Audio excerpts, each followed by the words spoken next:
Globalization brought us Google, Amazon, Starbucks. Globalization accelerated consumer demand and consumer credit. It also brought a huge level of tax avoidance. Global businesses find ever more complex ways to hide revenue and to avoid paying tax. At the same time, austerity was forced upon millions of Europeans because governments had spent too much money and received too little tax. Here in European Parliament we have the so-called TAXE committee now. Why do we have this committee? Not because there were brave members of Parliament or Juncker who made any confessions. It was Antoine Deltour, a very humble and decent guy who discovered these things, who is now punished. He's being charged, he's indicted in Luxembourg. J'ai travaillé dans un grand cabinet d'audit au Luxembourg. I worked at a major audit company in Luxembourg and discovered the practice of tax rulings. That's perfectly legitimate in terms of the legal certainty it provides. But this was nothing short of a scandal. It permits industrial-scale aggressive tax planning, which is conducted by most multinationals, leading to the virtual absence of tax being paid. And that's unacceptable to me as a citizen. Qui me semble, en tant que citoyen, inacceptable. But how do they do it? How can a company hide €1 billion?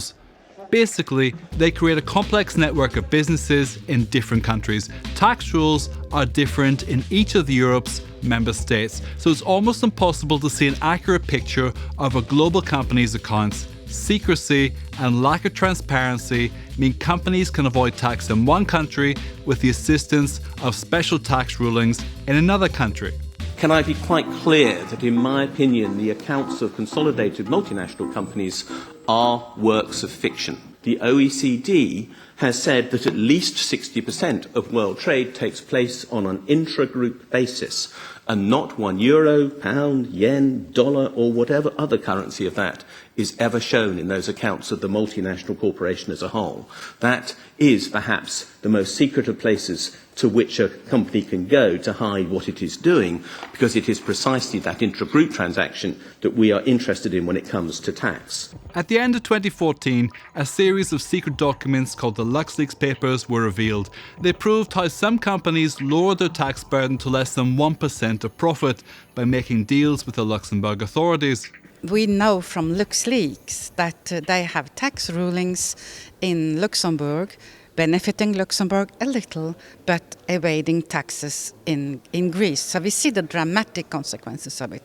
And you see the unbelievable situation where Mr. Juncker, who is the artisan of this regime, he is there telling Tsipras what to do. So this is not sustainable anymore. And we must change the rules. To me, there is no other solution than to have unified taxation. With marked decks, peaking, dealing seconds and palming, the honest player has no chance at all. Essentially, countries like Luxembourg have helped companies such as Amazon play a game of poker where most of the cards are kept hidden most of the time. The more secrecy a country allows, the more global companies will locate there for tax purposes. Countries like Luxembourg provided high levels of secrecy. It works like a license fee. Luxembourg collects a small tax fee, and in return, it allows some large companies to hide substantial profits. Unlike smaller companies, global corporations can do this because they don't report on a country-by-country basis. It's a hustle, and it takes both sides to know what's going on. Many operators will resort to cheating to increase their take. La loi fiscale fut toujours respectée et aucune pratique illégale ne m'est connue. Mais il y a probablement eu un excès d'ingénierie fiscale au Luxembourg comme dans d'autres pays. At the end of last year, the LuxLeaks scandal threatened to force the resignation of the Commission's newly appointed president, Jean-Claude Juncker. Juncker started as president in November after nearly 19 years as finance minister and prime minister of Luxembourg. Many of the deals now under investigation were arranged during his time in office. President Juncker maintains that all the deals were fully compliant with the law. which makes this Luxembourg tax circular an uncomfortable read. It says that the Luxembourg tax authorities cannot authorise special tax rulings primarily for the purposes of tax reduction. It's a document DG Competition will have pinned to their wall. The Commission is really having a completely unacceptable approach because they are telling us, like Pontius Pilatus, we're innocent, we cannot do anything about it, but at the same time they're pushing for a so-called business secrets directive, where they even grant more scope to companies to define what is a business secret. And I think that tax evasion, tax avoidance is no business secret. Some members of the tax committee say that the Commission is not going fast enough and it's not going deep enough. Is that fair? I would say that that criticism is not fair. The Commission took office in November. In March, it already came forward with a legislative proposal. And again in June, just a couple of weeks ago, we put forward a whole raft of measures, also notably to revive the common consolidated corporate tax base, which is this idea of harmonizing the tax base of different companies. The fact that the corporate tax is assessed, evaluated and implemented differently in the 28 different jurisdictions, the member states, is a drawback for the European corporates and enables some of the biggest multinationals to avoid taxation in a scandalous way. The European Commission is also probing whether some low-tax deals are illegal state aid, and a Commissioner Vestager is now moving towards legislation to ensure greater tax transparency. Under scrutiny is Luxembourg's arrangement with Amazon, and Vestager's competition team have also questioned the legality of Ireland's deal with Apple and a Dutch agreement with Starbucks. All these companies have said they acted within the rules. There has been, till now, very little transparency, very little exchange of information between tax authorities, between member states. We do not necessarily get the information that we ask for the first time, and not necessarily the second time either. Getting big firms to speak openly about their secret tax deals was never going to be easy. Many firms invited to testify to tax committee declined to do so. Now Green MEP Sven Giegold has asked the committee to consider banning lobbyists from multinational corporations if their executives refuse to appear before the tax committee.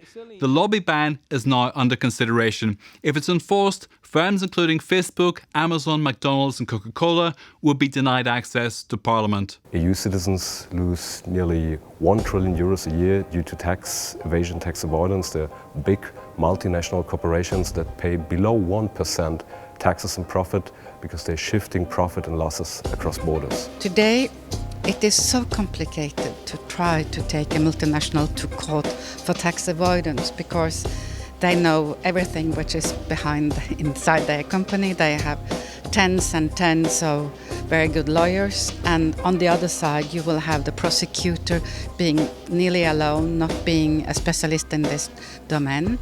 So we have to simplify it, and we have to put up much better rules that are protecting the public coffer from tax avoidance. We have identified 65 state aid cases. These are divided between 15 different countries. There are now 5 tax ruling cases open against 4 member states. In February this year, European Parliament's powerful Conference of Presidents decided there would be no committee of inquiry into the LuxLeaks scandal. A special committee was established instead, but it has less power than a committee of inquiry. At the time, the move seemed like a stitch-up to protect Juncker. It was, but it was less about the man and more about preserving a united Europe. We have reached a limit of such pressure on the tax burden on small and medium enterprises and on private citizens that politically it is unbearable to go on in a common European market, and in particular in a common currency, without changing completely the culture in relation to these issues. More and more we have competition amongst countries, more and more we create huge macroeconomic imbalances. I think it's about the entire architecture of the European project. We are not protecting what is common, we are more and more creating more divergence and I would say destroying the very own project. What we need in Europe now is first of all full transparency.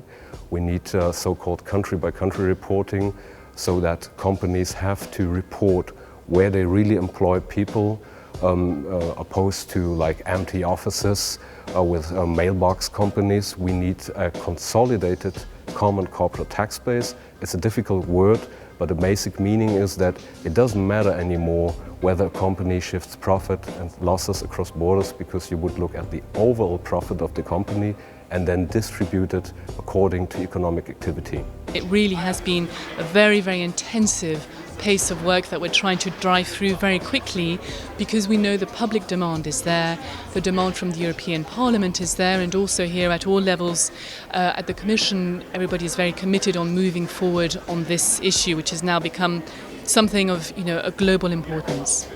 Plato said, when there is an income tax, the just man will pay more and the unjust less on the same amount of income. The same can be said of corporations. Tax transparency is not about hurting business, it's about justice. It's also about market efficiency, better information, better decisions. Europe's tax secrecy is undermining democracy and destabilizing the global economy. The hustlers are getting taken down little by little. Now it's time for Europe's governments to wake up and smell the coffee.